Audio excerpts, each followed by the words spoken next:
Oxidation state अगर हम central atom की निकाल लेते हैं तो उसकी हेल्प से हम मोस्ट ऑफ मॉडर्न स्ट्रक्चर बना सकते हैं।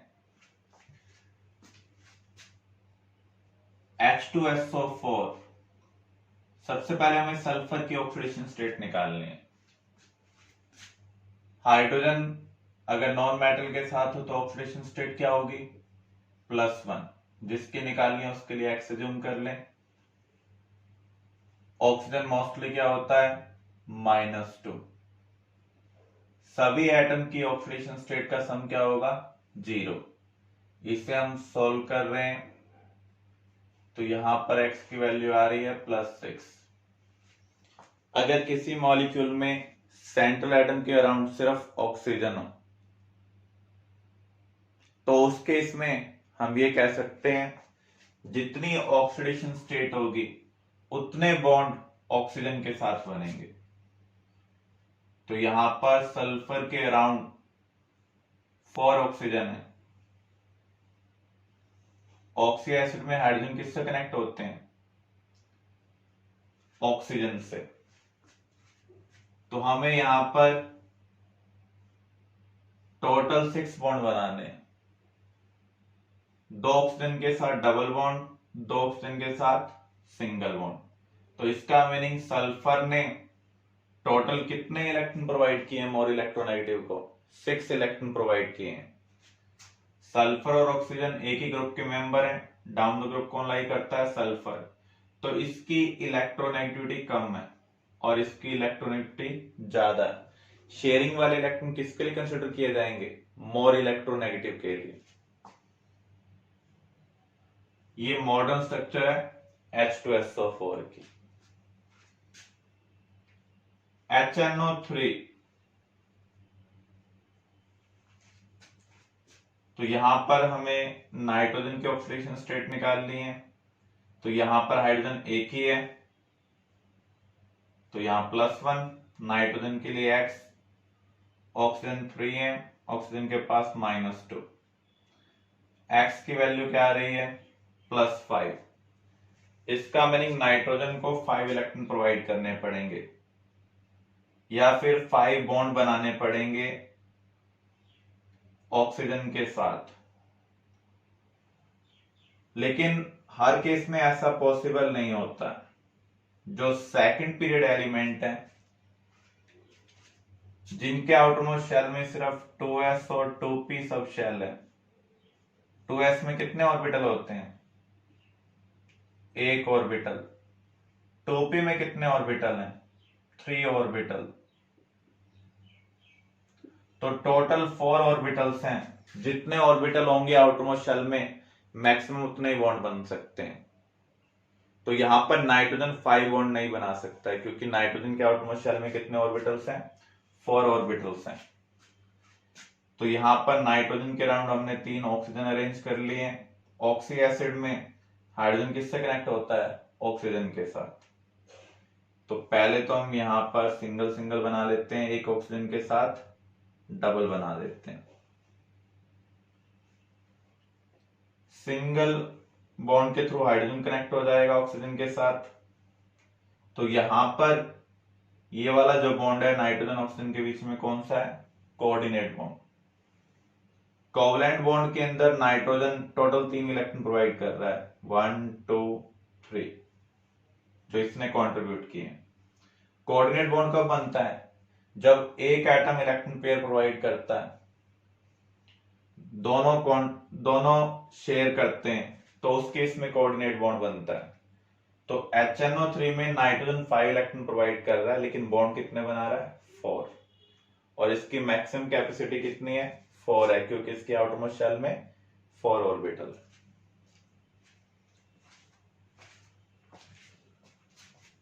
SO2, SO3, तो यहां पर सल्फर की ऑक्सीडेशन स्टेट निकालें, +4 मिलेगी। सल्फर ऑक्सीजन के बीच में टोटल 4 बॉन्ड बनेंगे, 2 ही ऑक्सीजन है, दोनों के साथ डबल डबल बना दिया। सल्फर के आउटरमोस्ट शेल में कितने इलेक्ट्रॉन होते हैं? 6। 4 इलेक्ट्रॉन तो ये बॉन्डिंग में यूज कर चुका है, एक इलेक्ट्रॉन पेयर बच जाएगा। जो नॉन बॉन्डिंग इलेक्ट्रॉन पेयर है उसको हम इस तरीके से भी रिप्रेजेंट कर देते हैं, और नॉन बॉन्डिंग इलेक्ट्रॉन पेयर को हम क्या बोलते हैं, लोन पेयर।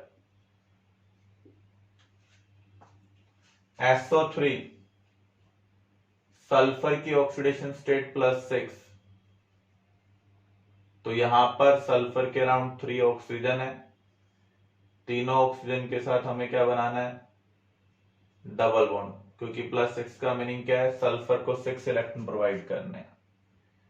तो यहां पर सल्फर के पास जो 6 वैलेंस इलेक्ट्रॉन थे वो सबके सब बॉन्डिंग में इन्वॉल्व हो चुके हैं। तो ये मॉडर्न स्ट्रक्चर है SO3 की। अगर हम ऑक्टेट रूल का यूज करते तो हम ये स्ट्रक्चर नहीं बना सकते, क्योंकि यहां पर आप देख सकते हैं सल्फर के अराउंड 8 से ज्यादा इलेक्ट्रॉन है, एक्सपेंडेड ऑक्टेट है। इस केस में भी सल्फर के अराउंड 8 से ज्यादा इलेक्ट्रॉन है। सल्फेट, सल्फर की ऑक्सीडेशन स्टेट +6, कैसे निकाल सकते हैं, X + 4 × -2, क्योंकि यहां पर 4 ऑक्सीजन है, और ओवरऑल चार्ज क्या है, -2। सॉल्व करेंगे तो X की वैल्यू क्या आएगी, +6। तो यहां पर हमें सल्फर के अराउंड 4 ऑक्सीजन को अरेंज करना है। पहले तो हम सिंगल सिंगल बॉन्ड बना देते हैं, लेकिन टोटल इलेक्ट्रॉन कितने प्रोवाइड करने हैं, 6। तो यहां पर जो सिंगल बॉन्डेड ऑक्सीजन है उसके पास क्या आएगा, नेगेटिव आएगा। Clear.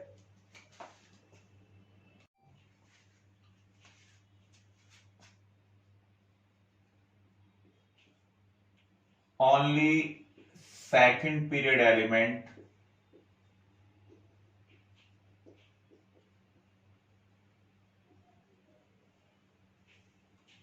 can form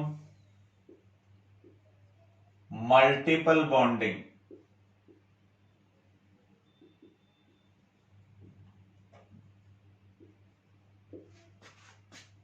with itself।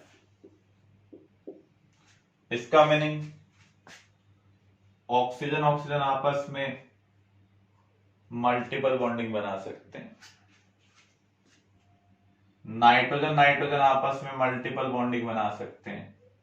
Oxygen को अपनी आउटरमोस्ट शेल कंप्लीट करने के लिए 2 इलेक्ट्रॉन चाहिए थे, इस ऑक्सीजन ने भी 2 कंट्रीब्यूट किए, इस ऑक्सीजन ने भी 2 कंट्रीब्यूट किए, तो यहाँ शेयरिंग में 4 इलेक्ट्रॉन इन्वॉल्व है, तो यहाँ पर डबल मल्टीपल बॉन्ड बन रहा है।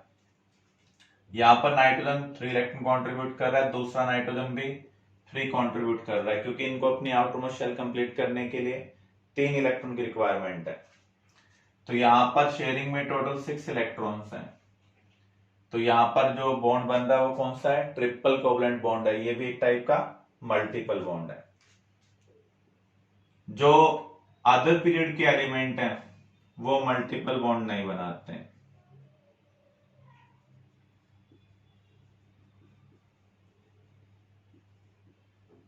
Due to bigger size, bigger size में जो मल्टीपल बॉन्डिंग है वो वीक हो जाती है। तो P2 एग्जिस्ट नहीं करता है, क्या एग्जिस्ट करता है, P4। फास्फोरस को भी अपनी शेल कंप्लीट करने के लिए 3 इलेक्ट्रॉन की रिक्वायरमेंट है, लेकिन ये मल्टीपल बॉन्डिंग नहीं बना सकता है, तो इसको अलग अलग फास्फोरस के साथ बॉन्डिंग में इन्वॉल्व होना पड़ेगा। ऐसे ये फास्फोरस 3 फास्फोरस के साथ कनेक्ट हो रहा है, ये भी 3 फास्फोरस के साथ। ये एक 3 डायमेंशनल स्ट्रक्चर है, जिसमें आप ये कह सकते हैं ये तो पिरामिड का बेस है, ट्रायंगुलर बेस है, जिसके ऊपर ये पिरामिड बना हुआ है। तो ये जो बॉन्ड है ये वाला तो आप हॉरिजॉन्टल प्लेन में मान लें, ये वर्टिकली कुछ इंक्लाइंड है, ये एक दूसरे को कट नहीं कर रहे हैं। P4O6, इसी स्ट्रक्चर में हम मॉडिफिकेशन कर सकते हैं। पहले फास्फोरस फास्फोरस में डायरेक्ट बॉन्ड बन रहा था, अब हम किसके थ्रू बनाएंगे? ऑक्सीजन के थ्रू।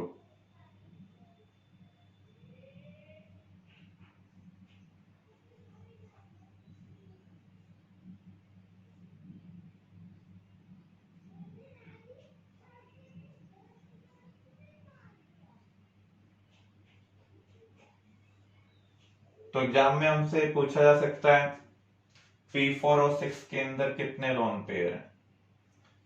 वैसे अगर आप ऑक्सीडेशन स्टेट निकालें तो फास्फोरस की +3 आ रही है। इसका मीनिंग फास्फोरस 3 इलेक्ट्रॉन प्रोवाइड करेगा, यानी 3 ऑक्सीजन के साथ बॉन्ड बनाएगा। तो यहां पर फास्फोरस 3 ऑक्सीजन के साथ बॉन्ड बना रहा है। ऐसे ही है फास्फोरस, ऐसे ही है, ऐसे ही है। फास्फोरस के पास 5 वैलेंस इलेक्ट्रॉन होते हैं, 3 इलेक्ट्रॉन तो बॉन्डिंग में यूज कर रहा है, बच गए 2 इलेक्ट्रॉन। इसका मीनिंग हर फास्फोरस के पास एक लोन पेयर है। ऑक्सीजन के पास 6 वैलेंस इलेक्ट्रॉन होते हैं, तो ऑक्सीजन 2 इलेक्ट्रॉन तो बॉन्डिंग में यूज कर रहा है, बच गए 4 इलेक्ट्रॉन। 4 इलेक्ट्रॉन्स का मीनिंग क्या है? 2 लोन पेयर। तो यहां पर टोटल 6 ऑक्सीजन है और हर ऑक्सीजन के पास 2 लोन पेयर है। तो इसका मीनिंग ऑक्सीजन के पास टोटल लोन पेयर कितने होंगे? 12 होंगे। अब हम फास्फोरस के पास देखें, फास्फोरस कितने हैं? 4, और हर फास्फोरस के पास लोन पेयर कितने हैं? 1। तो टोटल लोन पेयर कितने होंगे? 4। पूरे मॉलिक्यूल में देखें तो लोन पेयर कितने हैं? 16 लोन पेयर है।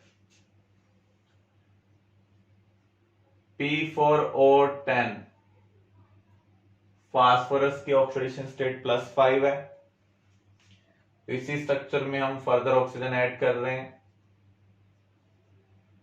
+5 का मीनिंग फास्फोरस 5 इलेक्ट्रॉन प्रोवाइड करेगा।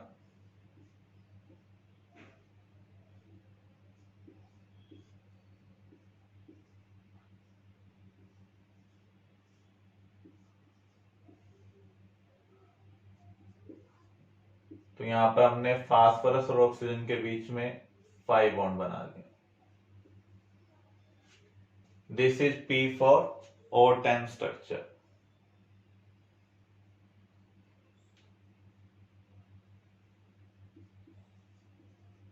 ऑक्सी एसिड स्ट्रक्चर हम कैसे बना सकते हैं? हम 3 टाइप के ऑक्सी एसिड स्टडी करेंगे, फास्फोरस, सल्फर, क्लोरीन। फास्फोरस के ऑक्सी एसिड में हमें मैक्सिमम 5 बॉन्ड बनाने।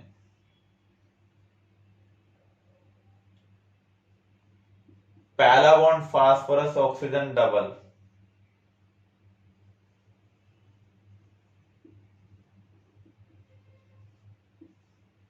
Remaining oxygen phosphorus oxygen single bond में होंगे। और हाइड्रोजन किससे कनेक्ट होगा? सिंगल बॉन्डेड ऑक्सीजन के साथ।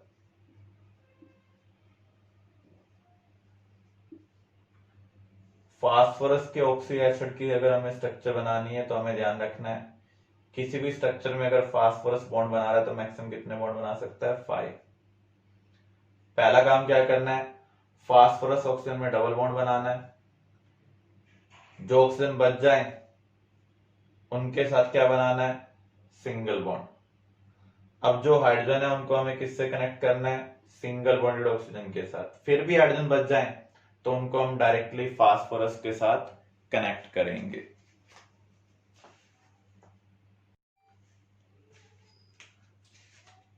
ऑक्सी एसिड में हम कुछ टर्म भी यूज कर लेते हैं, पायरो, हाइपो, मेटा। पायरो का मीनिंग क्या है? Removal of 1H2O from 2 molecule of acid। Hypo का मीनिंग है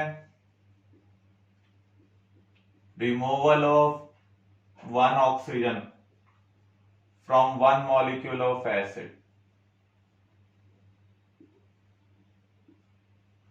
मेटा का मीनिंग है removal of 1H2O from one molecule of acid।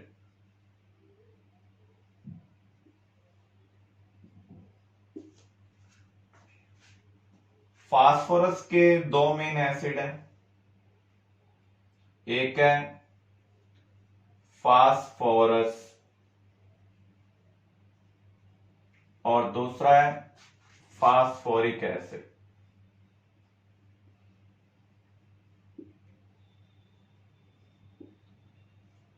हम कैसे डिसाइड करेंगे कौन सा फास्फोरस है कौन सा फास्फोरिक? जिसमें लोअर ऑक्सीडेशन स्टेट होगी उसमें OUS आता है, जिसमें हाइयर ऑक्सीडेशन स्टेट होगी उसमें IC आता है। देखो हम कैसे डिसाइड करेंगे, फास्फोरस का जो कॉन्फ़िगरेशन है वो क्या है, आउटमोस्ट शेल 3s2 3p3। अगर सिर्फ p इलेक्ट्रॉन इन्वॉल्व हो तो ऑक्सीडेशन स्टेट होगी +3। अगर s और p सभी टाइप के इलेक्ट्रॉन इन्वॉल्व होते हैं तो ऑक्सीडेशन स्टेट क्या होगी +5। +3 को हम क्या बोलते हैं, लोअर ऑक्सीडेशन स्टेट, +5 को हायर ऑक्सीडेशन स्टेट। तो यहां पर हमें दो एसिड मॉलिक्यूल गिवन है H3PO3 और एक है H3PO4। अगर आप यहां पर फास्फोरस की ऑक्सीडेशन स्टेट निकालते हैं तो ये +3 है और ये क्या है +5। तो लोअर ऑक्सीडेशन स्टेट वाले में क्या आएगा OUS और जिसमें हाइयर ऑक्सीडेशन स्टेट होगी उसके लास्ट में क्या आएगा IC। तो इसलिए ये फास्फोरस एसिड है और ये क्या है फास्फोरिक। अब हमें इसकी स्ट्रक्चर बनानी है तो हम इसका यूज करेंगे। पहला ऑक्सीजन डबल बॉन्ड के थ्रू कनेक्ट होगा, रिमेनिंग ऑक्सीजन सिंगल बॉन्ड के थ्रू। सिंगल बॉन्डेड O के साथ H लगेगा, अभी भी हाइड्रोजन बच गए तो ये हाइड्रोजन डायरेक्टली फास्फोरस के साथ कनेक्ट होगा। अब इधर हम देखें तो यहां पर पहला oxygen double bonded, remaining oxygen single bonded, single bonded O के साथ क्या लगेगा H लगेगा।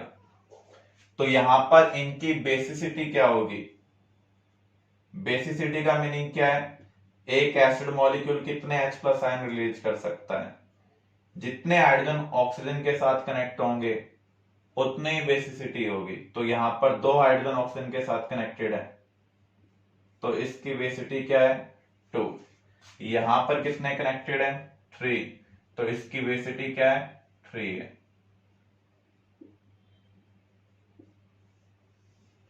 क्लियर?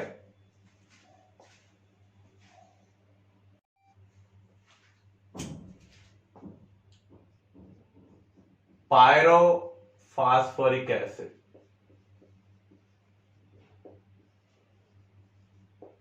पायरो वर्ड का मीनिंग क्या है, दो एसिड मॉलिक्यूल में से एक वाटर का रिमूवल करना। H3PO4 फास्फोरिक एसिड को रिप्रेजेंट करता है।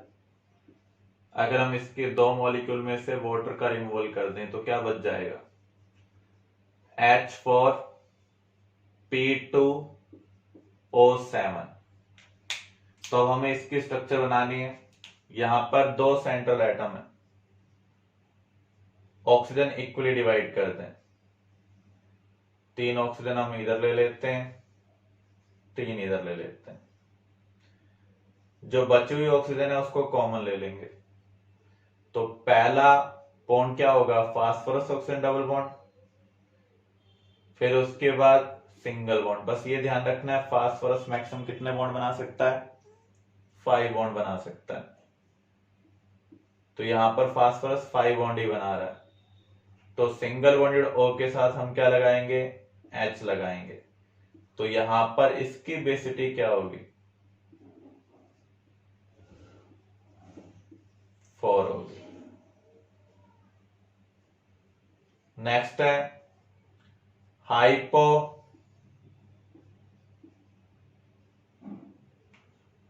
Phosphorus acid. हाइपो का मीनिंग क्या है? एक एसिड मॉलिक्यूल में से एक ऑक्सीजन रिमूव करना। फास्फोरस एसिड क्या है?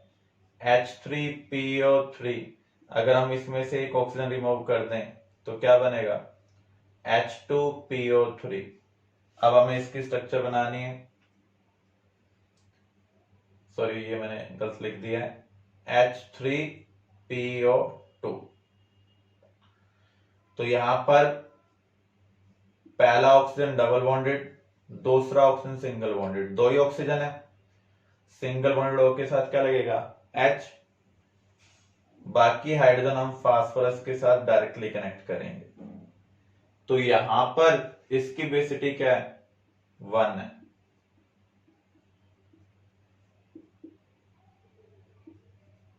क्योंकि यहां पर एक ही हाइड्रोजन ऑक्सीजन के साथ कनेक्टेड है।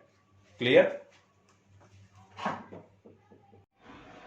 Next metaphosphoric acid. मेटा का मीनिंग क्या होता है? एसिड मॉलिक्यूल में से एक वाटर रिमूव कर दो। अब हमें यहां पर इसकी स्ट्रक्चर बनानी है अकॉर्डिंग टू रूल्स।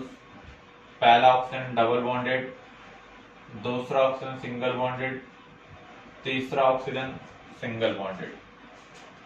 तो यहां पर सिंगल बॉन्डेड O के साथ क्या लगेगा? H। लेकिन अगर आप यहां पर फास्फोरस की ऑक्सीडेशन स्टेट निकालते हैं तो +5 आ रही है। इसका मीनिंग फास्फोरस 5 इलेक्ट्रॉन का यूज कर रहा है बॉन्डिंग में, तो 3 इलेक्ट्रॉन तो इसने यहां पर दे दिए। तो यहां पर ये बॉन्ड कौन सा होना चाहिए? Coordinate bond. Metaphosphoric acid cyclic trimer की फॉर्म में एग्जिस्ट करता है।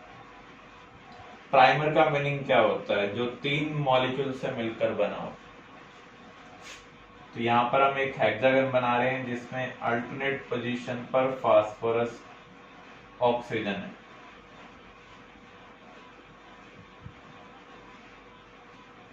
हर फास्फोरस के साथ ऑक्सीजन का डबल बॉन्ड और एक OH लगेगा।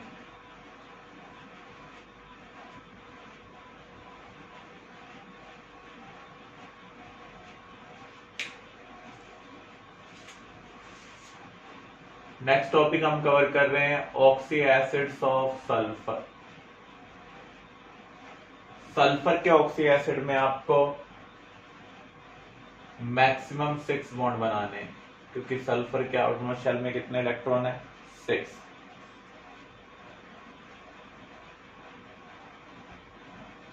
पहले आपको क्या करना है? 2 सिंगल बॉन्ड बनाने हैं ऑक्सीजन के साथ, then double bond with oxygen. Maximum कितने बन सकते हैं? डबल 2।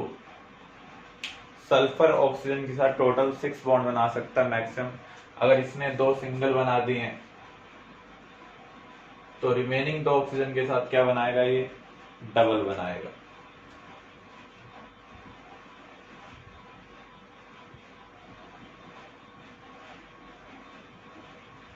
इसे हम कहेंगे सल्फ्यूरस।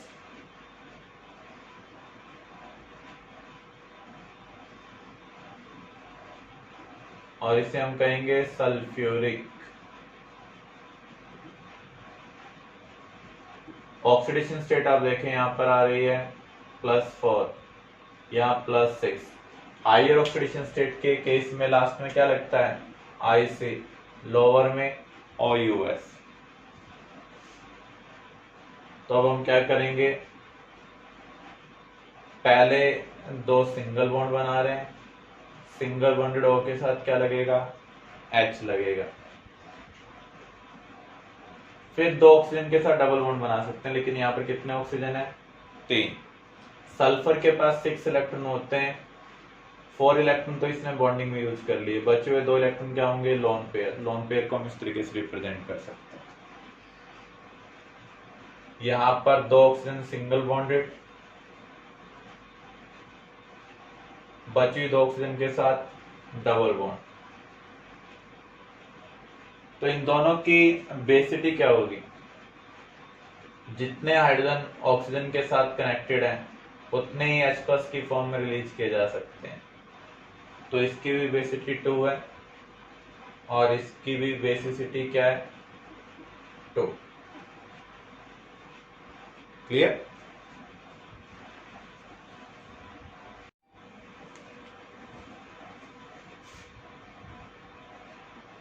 पायरोसल्फ्यूरिक एसिड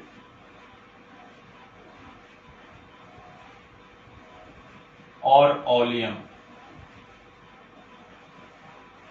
इसको हम फ्यूमिंग सल्फ्यूरिक एसिड भी बोल देते हैं।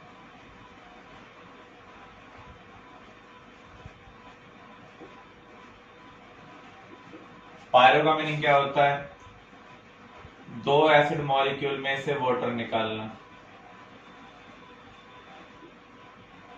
क्या बच जाएगा, H2S2O7। तो यहां पर दो सल्फर सेंट्रल एटम का काम करेंगे, ऑक्सीजन इक्वली डिवाइड कर लेते हैं, जो बची हुई ऑक्सीजन उसको कॉमन ले लेंगे। तो पहले दो बॉन्ड हम सिंगल बनाएंगे सल्फर के ऑक्सीजन के साथ, फिर बची हुई ऑक्सीजन के साथ डबल बॉन्ड, जो सिंगल बॉन्डेड O है उसके साथ क्या लगेगा, H। तो इसकी बेसिसिटी क्या है, 2, क्योंकि यहां पर दो हाइड्रोजन ऑक्सीजन के साथ कनेक्टेड है। नेक्स्ट है परोक्सो monosulfuric acid.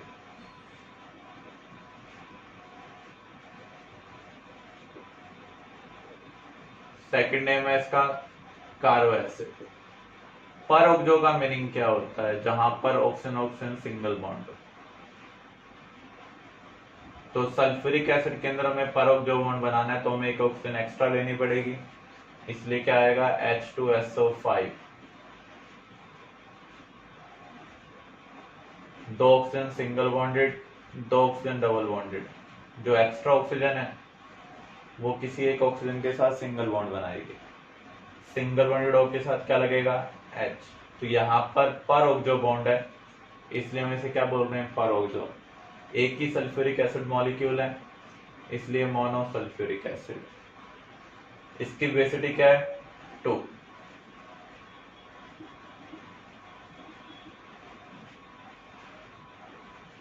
परोक्सो disulphuric acid, martial acid. दो सल्फ्यूरिक एसिड मॉलिक्यूल में ऑक्सीजन के थ्रू सिंगल बॉन्ड बनाना है, तो इसका फार्मूला बन रहा है H2S2O8। ऑक्सीजन इक्वली डिवाइड कर लें,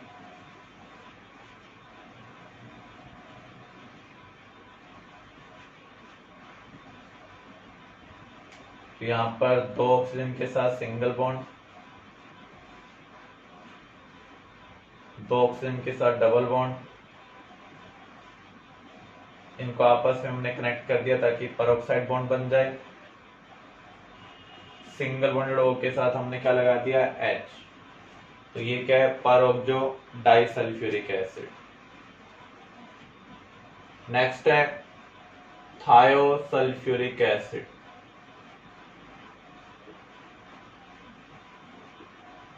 थायोड हम तब यूज करते हैं जब एक ऑक्सीजन की जगह सल्फर आ जाए।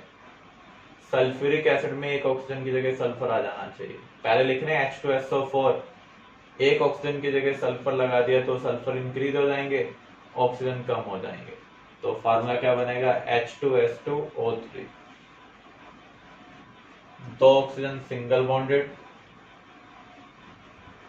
बची हुई ऑक्सीजन के साथ डबल बॉन्ड, जिस ऑक्सीजन की जगह सल्फर आया उसके साथ भी हमने डबल बॉन्ड बनाया। सिंगल बॉन्डेड O के साथ क्या लगेगा, H। तो इसकी भी बेसिसिटी 2 है और इसकी भी बेसिसिटी क्या है, 2, क्योंकि दो हाइड्रोजन ऑक्सीजन के साथ कनेक्टेड है। ऑक्सी एसिड ऑफ क्लोरीन, इसमें हमें मैक्सिमम 7 बॉन्ड बनाने हैं।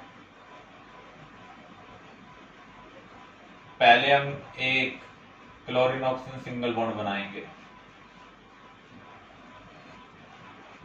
रिमेनिंग क्लोरीन ऑक्सीजन में क्या बनाएंगे, double bond, HClO, HClO2, HClO3, HClO4, chlorous acid, chloric, perchloric, और इसको हम बोलते हैं हाइपोक्लोरस।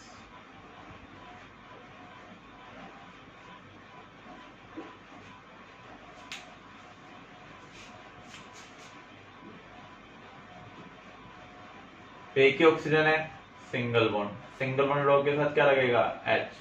क्लोरीन के पास 7 इलेक्ट्रॉन होते हैं, एक इलेक्ट्रॉन बॉन्डिंग में यूज कर लिया है, तो यहां पर 3 लोन पेयर। HClO2, पहली ऑक्सीजन सिंगल बॉन्डेड, दूसरी ऑक्सीजन डबल बॉन्डेड, 2 ही ऑक्सीजन है, 3 इलेक्ट्रॉन बॉन्डिंग में यूज हो चुके हैं, बचे हुए 4 इलेक्ट्रॉन लोन पेयर है। HClO3, पहली ऑक्सीजन सिंगल बॉन्डेड, बचे हुए 2 ऑक्सीजन के साथ डबल बॉन्ड, यहां लोन पेयर। यहां पर हम देखें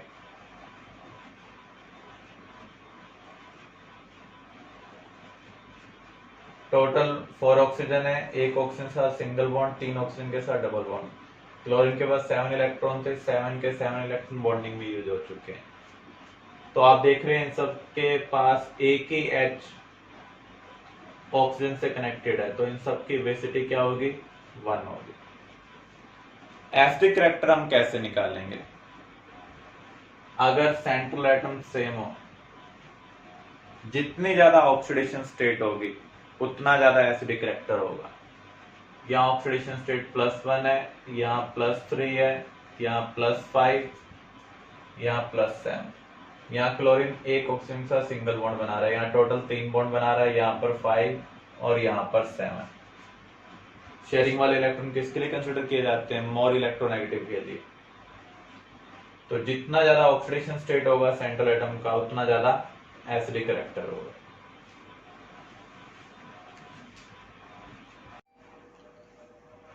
डियर स्टूडेंट्स, नेक्स्ट टॉपिक हम कवर कर रहे हैं वैलेंस बॉन्ड थ्योरी। हमने ऑक्टेट रूल के बारे में स्टडी किया। Octet rule, incomplete octet, odd electron species, expanded octet, इन सबको एक्सप्लेन नहीं कर पा रहा। तो ऐसे केसेस को एक्सप्लेन करने के लिए और ऑक्टेट वाले केसेस को भी एक्सप्लेन करने के लिए एक न्यू कॉन्सेप्ट, एक न्यू हाइपोथेटिकल कॉन्सेप्ट को इंट्रोड्यूस किया गया, जिसे हम बोलते हैं वीबीटी, वैलेंस बॉन्ड थ्योरी। इस थ्योरी के 2 कॉन्सेप्ट हैं,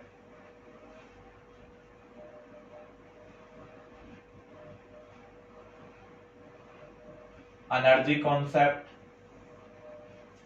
इसके अकॉर्डिंग एलिमेंट्स बॉन्डिंग में पार्टिसिपेट कर रहे हैं in order to decrease its energy. Elements participates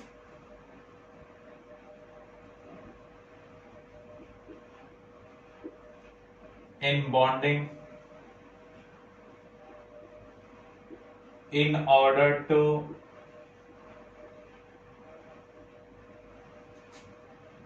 decrease its energy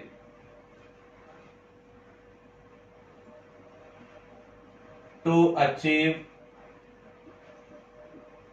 stability। कोई भी एलिमेंट बॉन्डिंग में इसलिए पार्टिसिपेट कर रहा है ताकि उसकी एनर्जी डिक्रीज हो जाए। एनर्जी डिक्रीज होने से स्टेबिलिटी क्या होगी, इंक्रीज होगी। फॉर एग्जांपल,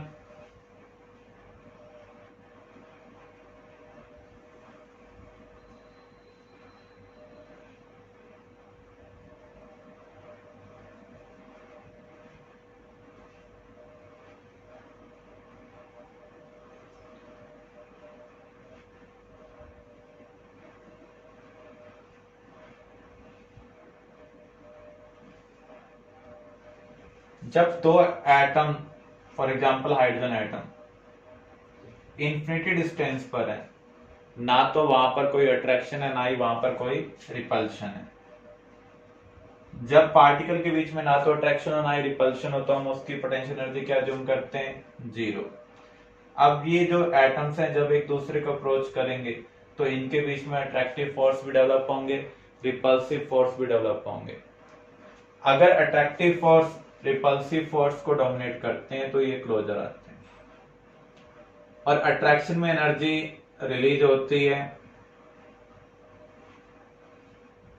तो एनर्जी यहां पर क्या होगी, डिक्रीज होगी। मिनिमम एनर्जी स्टेट के कोरस्पॉन्डिंग जो डिस्टेंस होता है एटम के बीच में, उसे हम क्या बोलते हैं, बॉन्ड लेंथ। तो जब दो हाइड्रोजन एटम इन्फिनिटी डिस्टेंस पर थे, इनके बीच में ना तो अट्रैक्शन था ना ही रिपल्शन, तो पोटेंशियल एनर्जी हाइड्रोजन एटम की क्या थी, 0। जब एक दूसरे के क्लोजर आ रहे हैं तो अट्रैक्शन भी प्रोड्यूस हो रहा है, रिपल्शन भी प्रोड्यूस हो रहा है। यहाँ पर अट्रैक्शन डोमिनेट कर रहा है, और जब भी अट्रैक्शन डोमिनेट करता है तो एनर्जी रिलीज होती है। एनर्जी रिलीज होगी तो उस केस में पोटेंशियल एनर्जी डिक्रीज होगी। अगर हम इससे फर्दर क्लोजर लाते हैं तो पोटेंशियल एनर्जी फिर से क्या होती है, इंक्रीज होती है। तो मिनिमम एनर्जी के कोरस्पॉन्डिंग दो एटम आपस में कनेक्ट हो जाएंगे, उनके बीच में बॉन्ड बन जाएगा। इस डिस्टेंस को हम क्या बोलते हैं, बॉन्ड लेंथ। तो इसके कोरस्पॉन्डिंग हाइड्रोजन मॉलिक्यूल एग्जिस्ट कर रहा है। इससे फर्दर क्लोजर लाते हैं, दैट इज हाइपोथेटिकल, प्रैक्टिकली ऐसा पॉसिबल नहीं है क्योंकि वहां पर रिपल्शन डोमिनेट कर जाएगा। H2 एग्जिस्ट कर रहा है, इसको हम एक्सप्लेन करते हैं। हाइड्रोजन एटम में न्यूक्लियस है, आउटरमोस्ट शेल में एक इलेक्ट्रॉन है, इसे हम बोल देते हैं Ha। ऐसे ही सेकंड हाइड्रोजन एटम, तो यहां पर इसका न्यूक्लियस इसके न्यूक्लियस को क्या करेगा, रिपेल करेगा। ऐसे ही इसका इलेक्ट्रॉन इसके इलेक्ट्रॉन को क्या करेगा, रिपेल करेगा। तो ये जो लाइन है ये किसको रिप्रेजेंट कर रही है, न्यू रिपल्सिव फोर्सेज।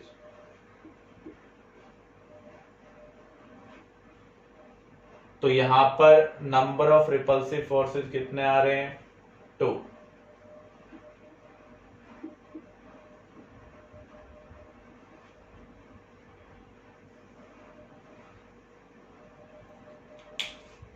जब दो एटम एक दूसरे को अप्रोच करते हैं तो उनमें अट्रैक्टिव फोर्स भी प्रोड्यूस होते हैं।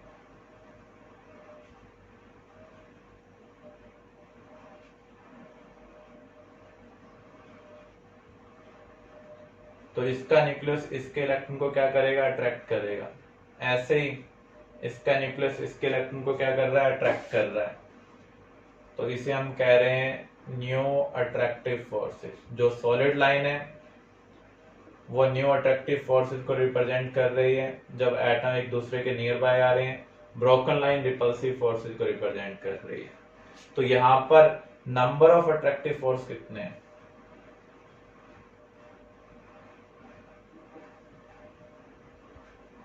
ये भी 2 ही है।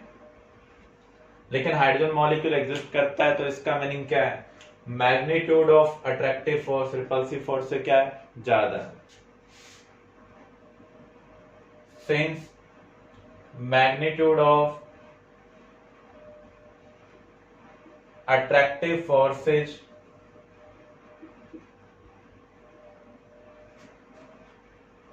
greater than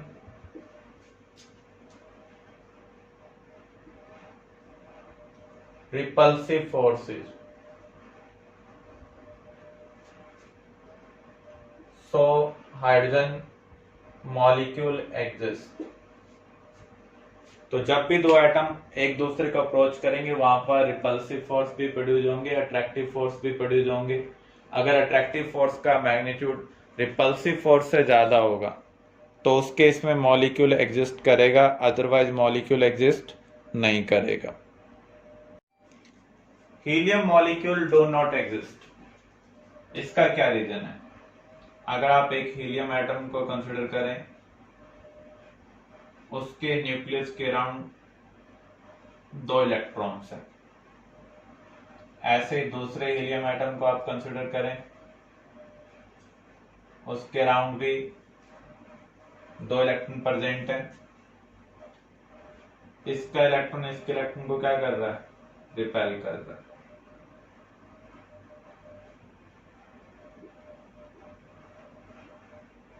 ये इलेक्ट्रॉन इन दोनों इलेक्ट्रॉन को रिपेल करेगा, ऐसे ये इलेक्ट्रॉन इन दोनों को रिपेल करेगा। तो न्यू रिपल्सिव फोर्सेस कितने आ रहे हैं? इलेक्ट्रॉन इलेक्ट्रॉन के बीच में 4, न्यूक्लियस न्यूक्लियस के बीच में भी 1 आ रहा है, तो टोटल कितने हो जाएंगे? 5। जो ब्रोकन लाइन है वो किसको रिप्रेजेंट करती है? New repulsive forces.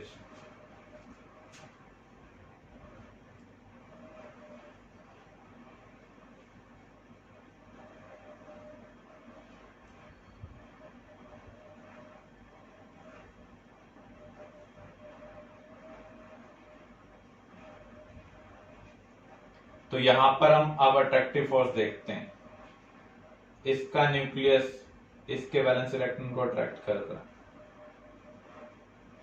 ऐसे इसका न्यूक्लियस इसके वैलेंस इलेक्ट्रॉन को क्या कर रहा है? अट्रैक्ट कर रहा है। तो अट्रैक्टिव फोर्स यहां पर कितने हैं? 4। तो आप देख सकते हैं जो रिपल्सिव फोर्स है वो अट्रैक्टिव फोर्स से ज्यादा है मैग्नीट्यूड के टर्म में, नंबर के टर्म में, इसलिए हीलियम मॉलिक्यूल एग्जिस्ट नहीं कर रहा। Since number of repulsive force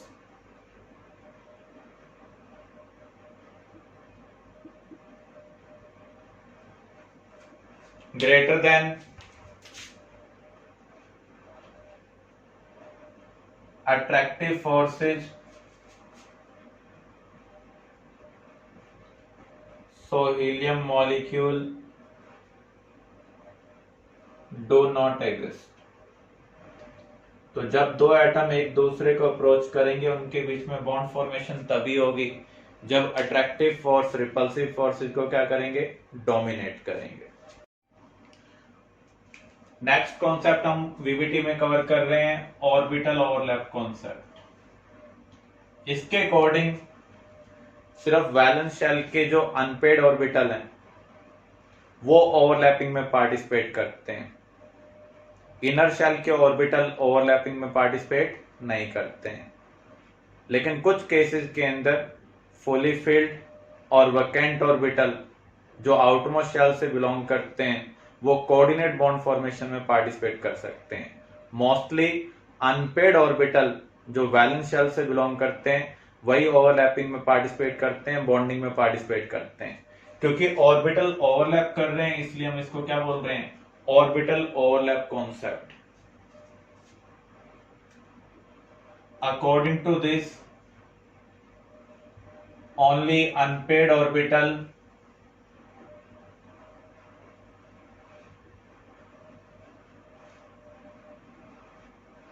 belongs to outermost shell participate in overlap, means bond formation।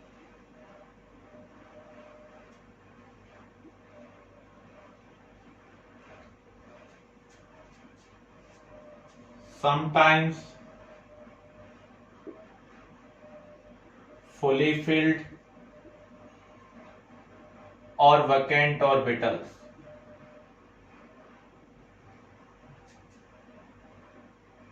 may overlap, लेकिन ये भी किससे बिलोंग करने चाहिए? आउटरमोस्ट शेल से बिलोंग करने चाहिए। इनर शेल वाले जो फुली फिल्ड ऑर्बिटल होंगे वो कभी भी ओवरलैपिंग में पार्टिसिपेट नहीं करते हैं। जो ओवरलैपिंग ऑर्बिटल हैं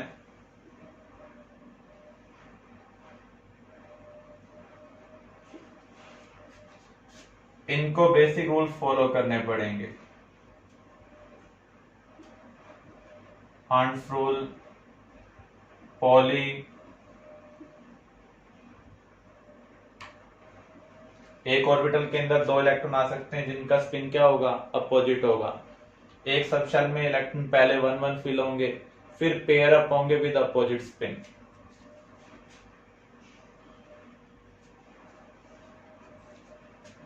जो ओवरलैप होंगी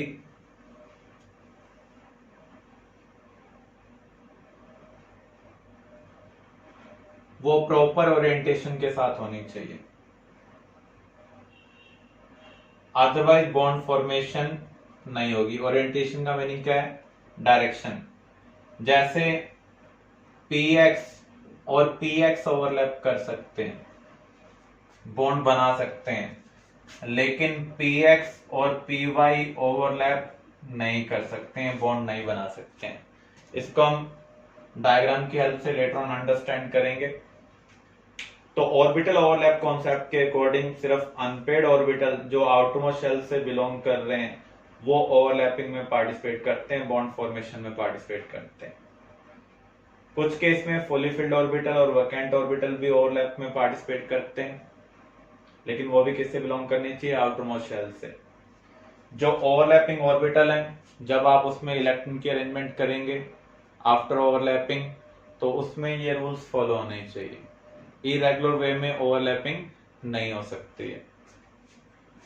जो ओवरलैपिंग ऑर्बिटल्स हैं उनका ओवरलैप प्रॉपर ओरिएंटेशन के साथ होना चाहिए।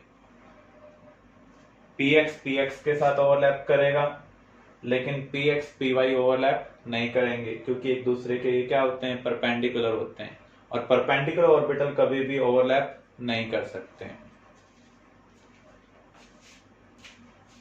हमने ऑक्टेट रूल के बारे में पढ़ा था। Octet rule odd electron species, expanded octet, incomplete octet, इनको एक्सप्लेन नहीं कर पा रहा था, लेकिन वीबीटी का यूज कर ऐसी स्पीसीज के एग्जिस्टेंस को हम एक्सप्लेन कर सकते हैं।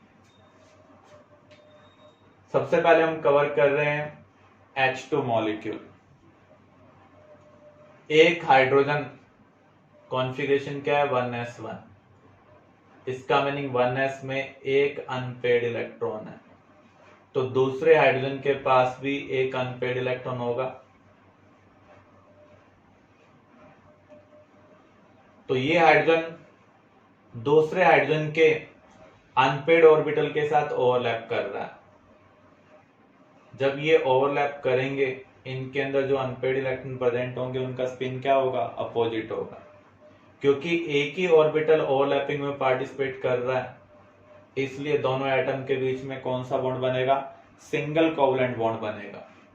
इसके s ऑर्बिटल ने इसके s ऑर्बिटल के साथ ओवरलैपिंग में पार्टिसिपेट किया है, तो यहां पर ओवरलैप कौन सी होगी, ss ओवरलैप। O2 ऑक्सीजन का कॉन्फ़िगरेशन क्या है, 1s2 2s2 2p4। तो इसके कॉन्फ़िगरेशन को हम बॉक्स की फॉर्म में लिख देते हैं, सिर्फ आउटरमोस्ट शेल वाले को, क्योंकि आउटरमोस्ट शेल के ऑर्बिटल ही बॉन्डिंग में पार्टिसिपेट करते हैं अकॉर्डिंग टू वीबीटी। तो जितने अनपेड इलेक्ट्रॉन होंगे नॉर्मली उतने ही बॉन्ड बनते हैं। तो यहां पर ऑक्सीजन के पास 2p सबशेल में दो अनपेड ऑर्बिटल हैं, तो ये दूसरे ऑक्सीजन के अनपेड ऑर्बिटल के साथ ओवरलैपिंग में पार्टिसिपेट करेगा।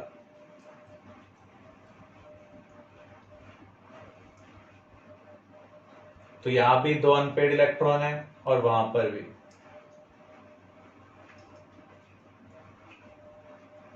तो यहां पर एक एटम के दो ऑर्बिटल ने ओवरलैपिंग में पार्टिसिपेट किया, इसका मीनिंग ये एटम दो बॉन्ड बनाएगा। तो एक ऑक्सीजन दूसरे ऑक्सीजन के साथ दो बॉन्ड बना रहा है, तो यहां पर डबल कोवलेंट बॉन्ड बन रहा है। ऐसे हम N2 मॉलिक्यूल के रिगार्डिंग एक्सप्लेन कर सकते हैं। नाइट्रोजन कॉन्फ़िगरेशन क्या है, 1s2 2s2 2p3। तो 2p सबशेल में तीन अनपेड इलेक्ट्रॉन है।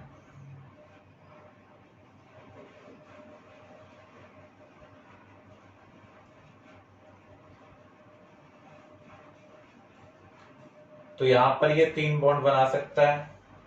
जो ओवरलैपिंग ऑर्बिटल होने चाहिए उनका स्पिन क्या होना चाहिए, अपोजिट होना चाहिए।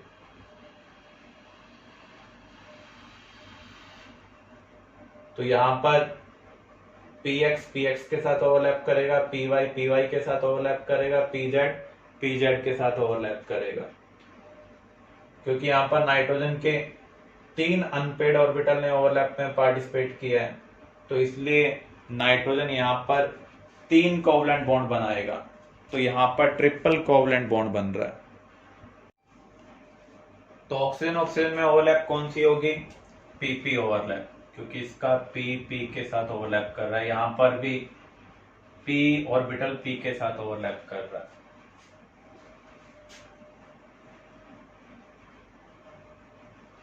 बोरॉन का एटॉमिक नंबर है 5, 1s2 2s2 2p1।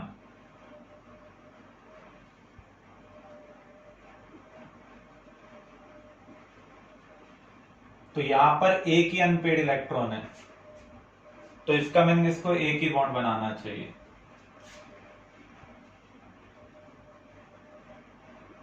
लेकिन अगर हम रिएक्शन के टाइम इसको थोड़ी सी एनर्जी प्रोवाइड कर दें, तो 2s वाला इलेक्ट्रॉन 2p में शिफ्ट हो जाएगा, क्योंकि 2s और 2p में एनर्जी डिफरेंस क्या है, कम।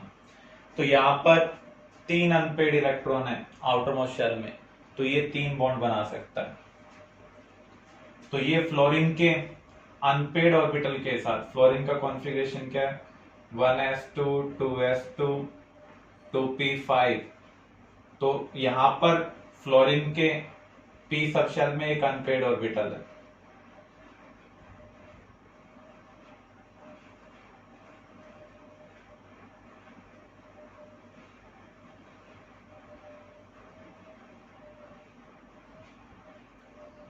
तो फ्लोरीन एक बॉन्ड बना सकता है क्योंकि इसके पास एक अनपेड ऑर्बिटल है। बोरॉन के पास 3 अनपेड ऑर्बिटल है, इसलिए बोरॉन 3 फ्लोरीन के साथ अलग अलग ऑर्बिटल ओवरलैप में पार्टिसिपेट करेगा। तो यहां पर बोरॉन और फ्लोरीन के अंदर सिंगल बॉन्ड बनेगा, 3 फ्लोरीन के साथ ये बॉन्डिंग बना रहा है। इस तरीके से बोरॉन अपने पार्शली फिल्ड ऑर्बिटल को फुली फिल्ड में कन्वर्ट कर रहा है बाय ओवरलैपिंग। तो यहां ओवरलैप कौन सी है, पीपी ओवरलैप। तो इसका मीनिंग क्या है, ऑक्टेट कंप्लीट होना जरूरी नहीं है, पार्शली फिल्ड ऑर्बिटल को फुली फिल्ड में कन्वर्ट करना जरूरी है। तो जितने पार्शली फिल्ड ऑर्बिटल होंगे उतने ही बॉन्ड बनेंगे। अब हम एक्सप्लेन कर रहे हैं केस एक्सपेंडेड ऑक्टेट का। SF6 sulphur atomic number 16, configuration क्या होगा, 1s2 2s2 2p6 3s2 3p4।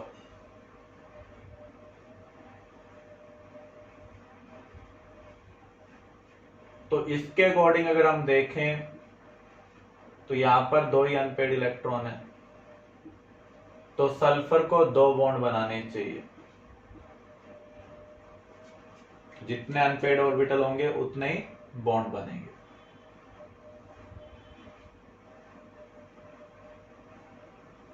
लेकिन थर्ड पीरियड में वैकेंट डी सबशेल भी होती है। अगर हम थोड़ी सी एनर्जी प्रोवाइड कर दें तो ये पेड इलेक्ट्रॉन यहां पर शिफ्ट हो सकता है, अनपेड हो सकता है। First excited state,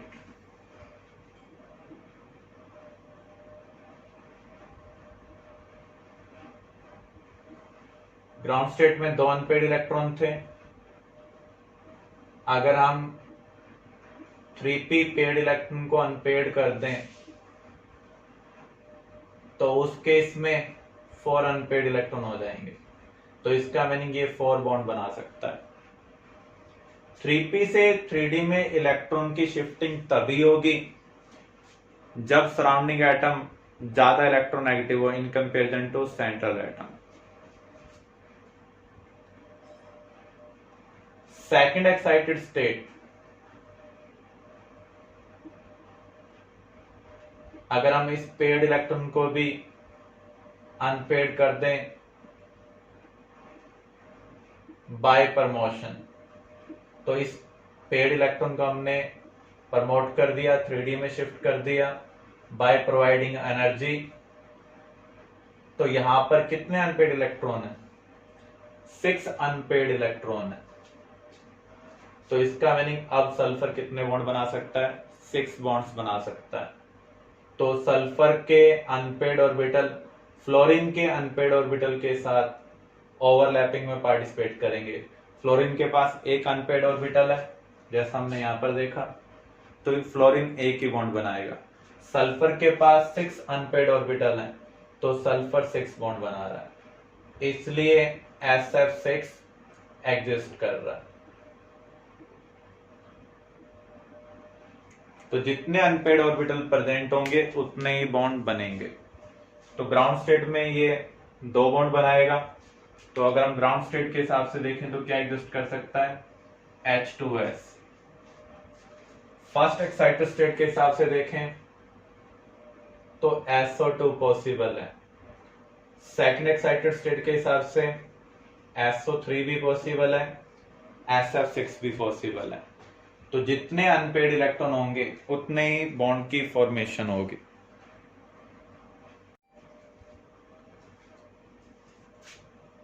SH4 exist नहीं कर सकता है, हाइड्रोजन लेस इलेक्ट्रोनेगेटिव है than sulphur, so can't promote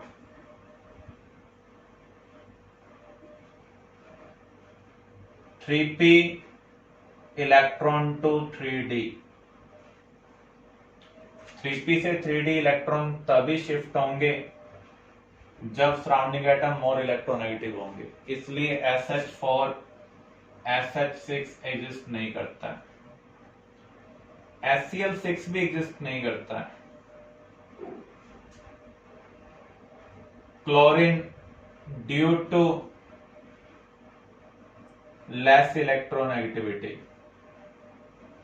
sulphur के कंपेरिजन में नहीं, हम एक जनरल केस की बात कर रहे हैं। SF6 तो एग्जिस्ट कर रहा है लेकिन HCl6 एग्जिस्ट नहीं कर रहा है। क्लोरीन की जो इलेक्ट्रोनेगेटिविटी है वो फ्लोरीन के कंपेरिजन में कंपेरेटिवली कम है,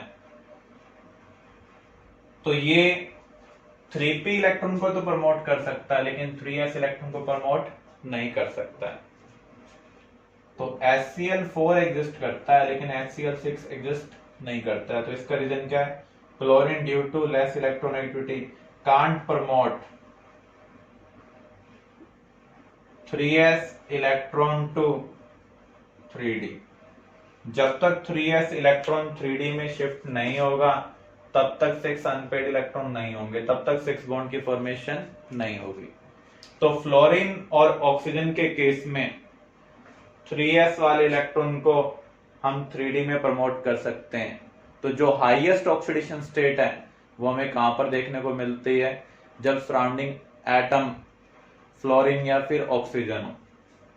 SO3 में जो सल्फर की ऑक्सीडेशन स्टेट है वो +6 है। तो यहां पर आप देखें जितने अनपेड इलेक्ट्रॉन होंगे उतनी ऑक्सीडेशन स्टेट होगी, +6, यहां पर +4। ग्राउंड स्टेट में पॉजिटिव भी हो सकता है, नेगेटिव भी हो सकता है, क्योंकि शेयरिंग वाले इलेक्ट्रॉन हमेशा मोर इलेक्ट्रोनेगेटिव के लिए कंसिडर किए जाते हैं। तो ग्राउंड स्टेट +2 भी हो सकता है, -2 भी। अगर आप H2S को कंसिडर करते हैं तो सल्फर की ऑक्सीडेशन स्टेट क्या है? -2 है। लेकिन अगर आप HCl2 को कंसिडर करें तो क्लोरीन सल्फर से मोर इलेक्ट्रोनेगेटिव है, तो सल्फर के पास क्या है? +2।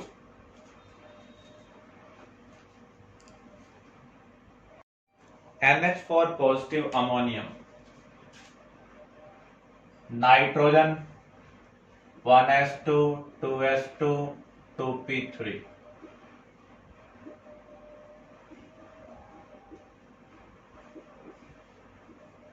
आउटमोस्ट शेल में 3 अनपेड ऑर्बिटल है और एक फुली फिल्ड ऑर्बिटल है।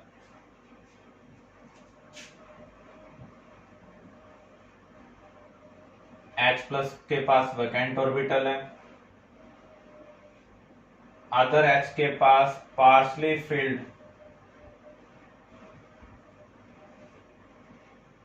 ऑर्बिटल है।